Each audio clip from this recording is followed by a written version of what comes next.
the league has lost, as we've talked about, $40 million even this year. The WNBA was at its height and making billions from Caitlin Clark's first season. But all of a sudden the league went into a coma as soon as Caitlin Clark was eliminated from the playoffs, losing millions of dollars, and honestly, this loss was so well-deserved. Chaos breaks out as the WNBA suffers an extreme loss of $40 million in playoffs after Caitlin Clark's debut season ends. I couldn't be happier about this crash and burn moment for the WNBA. What entitled players in the WNBA just can't seem to understand is, you get what you put in, and right now, you are getting exactly what you deserve. All season, you have complained about Caitlin Clark. I mean, Caitlin bears the weight of the entire league, fills arenas, sells out jerseys like candy, and all she receives in return are racial accusations and a salary that most likely wouldn't cover. They had a golden goose after a month of coffee runs, but they chose to serve it with a side of disdain. Wait, do you realize how terrible this loss is? Don't worry, I've prepared all the data for you. They've thoroughly covered that they've lost $50 million, a season, or they were expected to lose $50 million as a league this year. Reports are it's $40 million, not 50, that they're in the red. The WNBA lost an incredible $40 million overnight when Caitlin Clark packed up her bags and said goodbye. Yes, millions of people took a moment to process the fact that one player had left, and let's not even discuss the ratings, which plummeted by more than 50%. Caitlin Clark wasn't just a player. She was the driving force behind the WNBA, which gave everyone who believed it was finally going to be the next great thing a harsh reality check.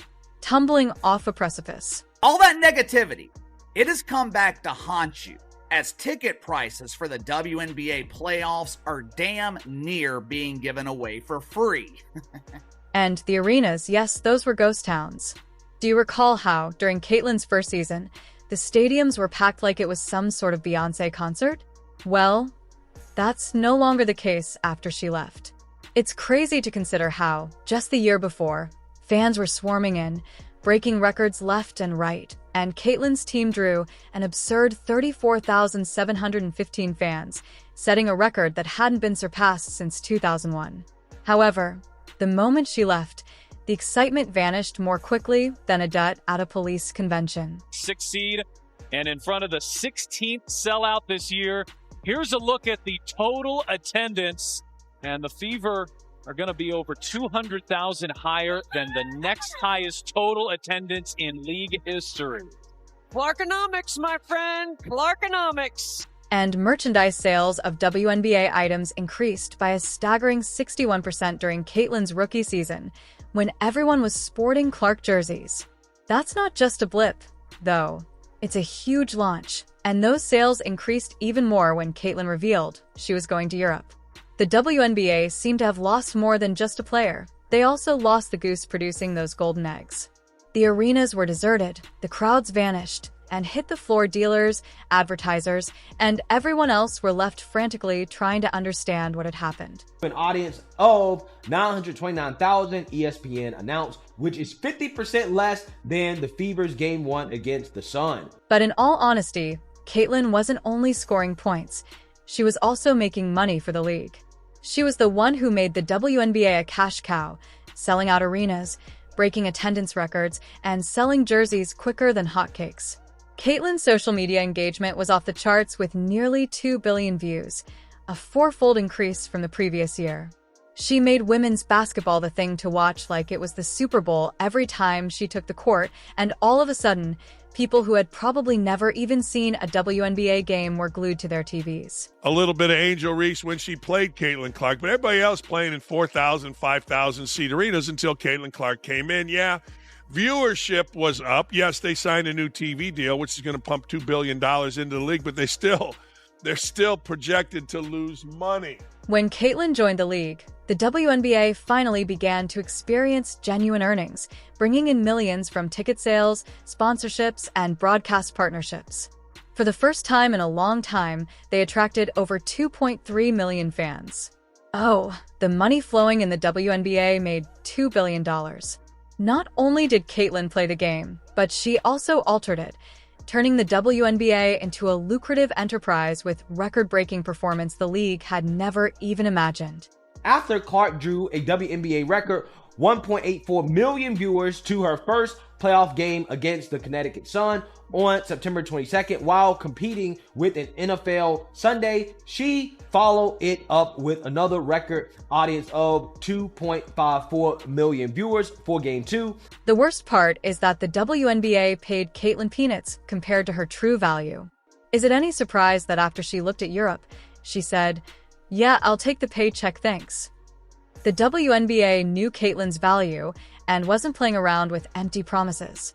Instead of treating her as the league's future, they played her down like she was just another player while critics and rivals were too busy making baseless accusations of racism. All season, you have complained about Caitlin Clark. All season, you have allowed your jealousy, your bitterness to cloud your judgment. All season, you have allowed your emotions to take over, which got in the way of what could have been an unbelievable year that set the foundation for the future of the WNBA. The league was too busy chasing after rumors and avoiding accusations of racism, which were mostly sparked by players like Angel Reese and Alyssa Thomas. Angel always won for stirring the pot, and went after Clark's fans, accusing them of being racially disrespectful, to give Caitlin her flowers. They had a superstar in the making, but instead of celebrating her ascent to fame, they got lost in a fog of drama and nonsense. I can never remember any male athlete ever entering into a new league and being treated like this. To me, what's interesting about what's going on right now is none of her teammates are standing up for her because I don't think they like her either, because they don't like the fact that she's white and straight. She's actually the minority here, and she's being treated unfairly based on that. Instead of using Caitlin's extraordinary talent and running with it, the league allowed the entire season to devolve into a political circus because the media couldn't get enough of it, and the commotion transformed Caitlin's highlight reel season into some strange off-court feud. Seemed to be too preoccupied with drama that shouldn't have existed in the first place to see that she was shattering records and lighting up arenas. Said it's just so crazy because the growth that Caitlin has brought to the game, the sheer amount of money that she's making these teams, people are having to move their venues when she comes to play, and she's getting paid like $75,000 a year. She should be one of the top paid players in the world just for the sheer numbers that she's bringing. And if that wasn't enough of a slap in the face, Caitlin wasn't even getting paid what she was worth. This is the player who's responsible for a 48% increase in attendance, nearly 10,000 fans per game, and she's getting peanuts compared to her impact. Her games were packed, her name-branded merchandise was selling like ice on a hot day, and her sales were up 61% from the previous year. You would think the league would be throwing money at her, but instead they were too busy making money off of her name, without paying her what she was due. Caitlin, being the astute player she is, said, "I'm leaving here and packing my bags for Europe." WNBA fans were in complete shock, but can you blame her? The girl was bringing in ridiculous amounts, but the league treated her like any other player. In interviews, she even claimed that the players were hitting her and that the league had not even called a foul, making her feel as though she didn't belong in the league and that she was literally carrying on her back. Rival League needs Caitlin Clark, and they are preparing to offer her a massive deal. But is it all too little too late? Because of the severity of the financial crisis, the WNBA was forced to use force to attempt to win her back. By force, I mean WNBA Commissioner Kathy Engelbert, who essentially had to slap Kathy in an iconic moment when we truly messed up. Personally apologized to Caitlin, acknowledging that it was that awful. She didn't only say, "Hey, we undervalued you a little." Instead, she went into detail to acknowledge that they had utterly miscalculated Caitlin's influence on the court as well as the WNBA's financial resources. Sources say that it's a 6-year deal that could be worth more than $100 million. They were so desperate that they were offering Caitlin double her salary. To be precise, you know it's bad when the league digs into its coffers to offer double just to get her to return. However, it wasn't just about paying Caitlin more. They also knew they had a problem with their sponsors, all those big brands that were riding the Caitlin Clark wave, so they started to hit the brakes once she left. They tried to play it off as though it was all about making things more exciting, but let's be honest, it was a Hail Mary to get Caitlin's attention. They changed the finals from a best-of-5 to a best-of-7 series in an attempt to make the WNBA feel more like the NBA's big shiny brother. Guys, we have some breaking news that I want to bring to the table. Commissioner Kathy Engelberg, Commissioner of the WNBA, just announced that starting in 2025, the WNBA finals format will change to a best-of-7 series. Yes. And the format will be 2-2-1-1-1.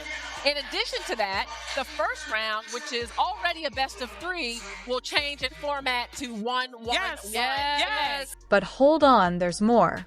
Not content to stop there, Engelbert also said that they would be adding a 13th team and changing the regular season from 40 to 44 games beginning in 2025. The Golden State Valkyries had a brand new team and more games to go along with it, and they were working really hard to make it seem like the league was still doing well. However, without Caitlin, everything felt a bit like window dressing on a collapsing structure. Sure, more games and new teams sounded fantastic, but the bottom line was staring them in the face. And without Clark, the NBA's major push for a sustainable business model was becoming more and more shaky by the day.